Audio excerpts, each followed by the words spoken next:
চলে এসেছি আজকে মায়াপুরে, ঠিক আছে? জানি না আমার থেকে বড় ছোট কি বড় ভাই দোকান দেখতে পাচ্ছে দানাদার ভেজ বিরিয়ানি। সত্যি আমি খুব সৌভাগ্যবান। হরে কৃষ্ণ যাই আমি আসতে পেরেছি, নিজের খুব ভালো লাগছে। আর ভাইয়ের যা ব্যবহার অমায়িক, ভাইয়ের দোকানে যত সুন্দর খাবার তার থেকে ভালো ব্যবহার।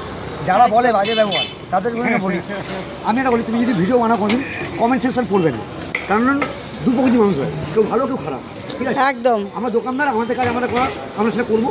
বাকি হলো কমেন্ট করার মতো আমাদের টাইম নেই, কারণ আমাদের ব্যবসা করে খেতে হবে, তাই না?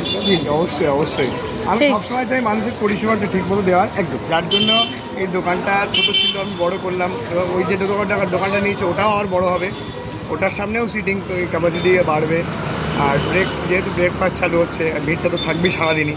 রাত্রে যেহেতু রাত্রে ভাই রুটি তরকার, তাই তো? তরকার রুমালি রুটি আর তরকার, ওটা নতুন যারা যারা মায়াপুর আসবে, শুভদার ভিডিও থেকে ফার্স্ট, ঠিক আছে? তাদের কথা বললি, দানাদার ভেজ বিরিয়ানি একদিন ট্রাই করবে। আর রাত্রিবেলা যদি স্টে করো তাহলে রুমালি রুটি তরকার একদম আসছে, কামিং সুন না। মানে শুধু যারা বিরিয়ানি খেতে পারে না তারা খেতে পারবে।